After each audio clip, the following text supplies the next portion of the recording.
فیضی جی، میں نا عشق کے موضوع کو لے کے بہت جیسے کہتے ہیں سوالات کا شکار ہوں. مجھے نہیں سمجھ آتی بھی ہے، نہیں بھی آتی. یہ عشق کیا ہوتا ہے؟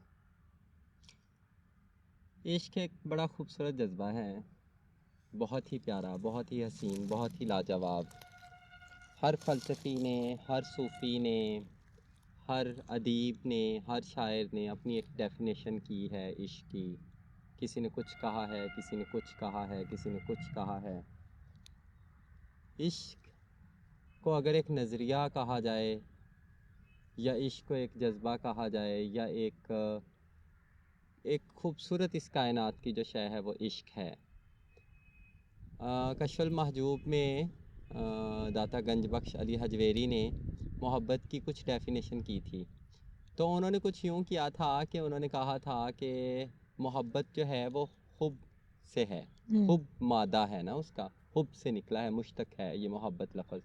اور انہوں نے کہا تھا کہ حب جو ہے نا، حب ایک کیفیت کا نام ہے، جس کے لیے انہوں نے کہا تھا کہ ایک گھڑا ہے، ایک گھڑے کی کیفیت کا نام ہے. جب ایک گھڑا بھر جاتا ہے پانی سے، تو پھر اب جب اس میں اور پانی ڈالا جائے مزید، تو وہ پانی جو ہے وہ چھلک جائے، اس میں جگہ نہ ہو مزید الگ سے جو پانی ڈالا جائے اس کے لیے. تو گھڑے کے اس بھر جانے کی کیفیت کا نام جو ہے وہ حب ہے. تو انہوں نے حقیقت میں وہ اس چیز کو لے کر گئے تھے کہ اگر آپ کا دل جو ہے وہ ایک گھڑا ہے، اور اس میں خدا کی جو محبت ہے وہ پانی ہے اور وہ جاگزین ہے، تو وہ جو گھڑا یعنی جو آپ کا دل ہے وہ خدا کی محبت سے لبریز ہو چکا، بھر چکا. اب جب اس میں غیر اللہ آنا چاہے، یا کوئی اور خدا یا بت یا کچھ بھی اس قسم کی کوئی شے آنا چاہے، تو وہ چھلک جائے، وہ گر جائے، اس میں صرف خدا ہی خدا ہو یا اللہ ہی اللہ ہو. اگر ہم اس کو مجاز میں بھی لے کر جائیں تو بات یہی آتی ہے کہ جب آپ ایک کسی سے محبت کرتے ہیں جو آپ کا محبوب ہے اور آپ اس کے محب ہیں، تو آپ کے دل میں وہ اس قدر جاں گزین ہو کہ اگر کوئی اور وہاں پر آنا چاہے تو وہ چھلک جائے، وہ گر جائے، وہاں پر کسی اور کے لیے جگہ نہ ہو. یعنی کہ تو اور میں کا جھگڑا جو ہے نا یہ ختم ہو جائے، بس پھر تو ہی تو ہو، میں کہیں بھی نہ ہو. منصور حلاج تھے، صوفی تھے، وحدت الوجود کے ابن العربی کے نظریے کو لے کر وہ چلے. پھانسی بھی دی گئی ان کو. اچھا. ہاں، ان کی کھال کھنچوا دی گئی تو زندہ کی. ان پر یہ فتویٰ لگا، انہوں نے انا الحق کا نعرہ لگایا، تو وہاں پر انہوں نے دراصل اپنی ذات کو ختم کر دیا، اپنی ذات کو انہوں نے ملیا میٹ کر کے وہ فنا فی ذات تک وہ پہنچے. یعنی اپنی ذات کو کسی اور ذات میں انہوں نے مدغم کر دیا، اس میں وہ کھو گئے، اور اپنی ذات جو تھی اس کو نگلیکٹ کر دیا انہوں نے مکمل طور پر. تو اس سے پہلے اگر ہم اپنے لٹریچر کی بات کریں، اردو لٹریچر کی بات کریں، تو یہاں پر ہمیں کہیں میر نظر آتے ہیں عشق کرتے ہوئے. ان کی عشق کی فلسفی کچھ اور ہی ہے. ان کے فادر نے ان کو ایک نصیحت کی تھی بڑی خوبصورت. انہوں نے کہا تھا کہ بیٹا عشق اختیار کرو، عشق ہی سے نظم کل قائم ہے. یعنی کہ یہ پورا انتظام جو ہے یہ عشق ہی کی وجہ سے ہے. تو غالب نے اپنی عشق کی ایک فلسفی دی، اس نے اقبال نے آ کر اس کو یکسر بدل دیا، یکسر تبدیل کر دیا. یعنی کہ پہلے اس کو خلل کہا جاتا تھا، دماغ کا خلل ہے یہ، یا پھر عشق جو تھا وہ صرف محبوب کے گرد گھومتا تھا، ایک گوشت پوشت کے انسان کے گرد گھوم رہا تھا ہماری کلاسیکی شاعری میں. جبکہ اقبال کے ہاں ایسا نہیں ہے. اقبال نے عشق کو لا انتہا کر دیا. اس نے عشق کے جذبے کو بتایا کہ یہ بہت ایک غیر مری ایک جذبہ ہے جو بہت ہی بلندیوں پر ہے، جو آپ کو عالم لاہوت میں لے کر جاتا ہے، جو آپ کو مکان سے پرے کی سیر کرواتا ہے. عشق کی ایک جست نے کر دیا قصہ تمام. اقبالی کا شعر ہے کہ عشق کی ایک جست نے کر دیا قصہ تمام، اس زمین و آسماں کو بے قراں سمجھا تھا میں. تو عشق کی جو فلسفی ہے وہ مختلف جو ہمارے صوفیاء ہیں یا ہمارے جو فلاسفرز ہیں یا جو ہمارے ادیب ہیں یا جو ہمارے شاعر ہیں، ان کے ہاں ہمیں یہ مختلف طریقوں سے، مختلف طرح سے انہوں نے اس کو بتانے کی، سمجھانے کی، اس کی تعریف کرنے کی کوشش کی تھی، لیکن میں سمجھتی ہوں کہ عشق جو ہے وہ اس کائنات میں جاگزیں ہے. اس کائنات کی حقیقت جو ہے یہ محبت کے واسطے جو ہے وہ ہم پیدا ہوئے ہیں. وہ آپ اس زمین سے محبت ہے، اس مٹی سے محبت ہے، ہم یہیں سے ہیں. سبزے سے محبت ہے. اس دنیا میں جتنی بھی مخلوقات ہیں اس سارے زمین پر سبھی کا حق ہے، اور ہمارا ایک تعلق جو ہے وہ جڑا ہوا ہے اس زمین کے ساتھ، اس یہاں کی موجود تمام مخلوقات کے ساتھ، ہر ایک شے کے ساتھ، اور وہ ایک ہی تعلق ہو سکتا ہے، اور وہ محبت کا ہے، وہ جذبات کا ہے، وہ عشق کا ہے. ایک اولیاء کا اور ایک شعراء کا بیانیہ ہے، اور وہ تو وہ لوگ ہیں جو کہیں پہنچے، وہ ایک سفر کرنے کے بعد، ایک جستجو کے بعد، ایک کاوش کے بعد ان پہ کچھ چیزیں عیاں ہوئیں، کچھ کائنات کے راز تھے جو ان کے اوپر افشاں ہوئے، جو کھلے، اور اس کے ذریعے انہوں نے ایکسپلور کیا، انہوں اور وہ نے وہاں چیزوں کو پہنچے. دیکھا. اور ایک ہم ہیں، آپ تو چلے نہیں، آپ پھر فکر کے ذرا اعلیٰ مقام پہ فائز ہیں میرے مقابلے میں کمپیریٹیولی. میں ایک مجاز سے حقیقت تک کا ایک سفر ہے، وہ میرے خیال سے میرا ہے فی الحال. ادھر میں ابھی بہت سے میرے خیال سے میری بھی رہتی ہیں، میری مائل سٹونز جو ہوتے ہیں نا، جن کو آپ ہٹ کرتے کرتے جاتے ہو اور آپ کو لگتا ہے کہ اب میرا سفر چلا ہے، پہلے ہم ادھر پہنچے، اب ہم ادھر پہنچے، اب ہم ادھر پہنچے. تو مجاز کے ساتھ یا انسان کے ساتھ جو ایک عشق ہے، جس کو ہمارے یہاں کافی ملامت بھی کیا جاتا ہے، ہمیں روکا بھی جاتا ہے کہ یہ نہیں کرنا، لیکن فیضی جی میرا جو اس کے ساتھ ایک رشتہ رہا ہے نا، ذاتی، ایک پرسنل، اس جذبے کے ساتھ، اس فینومینا آف لو کے ساتھ، وہ ایک میرا ایک بڑا ایک پیچیدہ قسم کا رشتہ رہا ہے. کیونکہ مجھے جب بھی کبھی ایسے محسوس ہوا کہ مجھے کسی فرد سے، کسی انسان سے محبت ہے، کسی انسان سے مجھے عشق ہے، تو دنیا داروں نے یا آس پاس کے لوگوں نے ہمیشہ مجھے یہ کہا ہے کہ یہ جو تمہارا جذبہ ہے یہ گناہ کا جذبہ ہے، یا یہ غیر فطری ہے. جبکہ میرے لیے وہ بالکل عین میری فطرت کے مطابق تھا. وہ کسی کتاب سے پڑھ کے میں نے نہیں سیکھا تھا، وہ کسی انٹرنیٹ سے دیکھ کے مجھے نہیں آیا تھا. بس ایک فرد سے ملاقات ہوئی اور اس فرد کے ساتھ کچھ ہو گیا، اور کچھ ہوتا چلا گیا، اور کہیں روحوں کی گفتگو ہو گئی، کہیں جسموں کی گفتگو ہو گئی، کہیں لمس کی چاہت تھی. میں اس کو سمجھ نہیں پائی ہوں کبھی. لیکن آپ مجاز کا جو ایک عشق ہوتا ہے، آپ اس کو کیسے بیان کرتی ہیں؟ ایک نا ہمارے تھے وہ سہر لدھیانوی، ان کی ایک نظم ہے بڑی خوبصورت، تاج محل.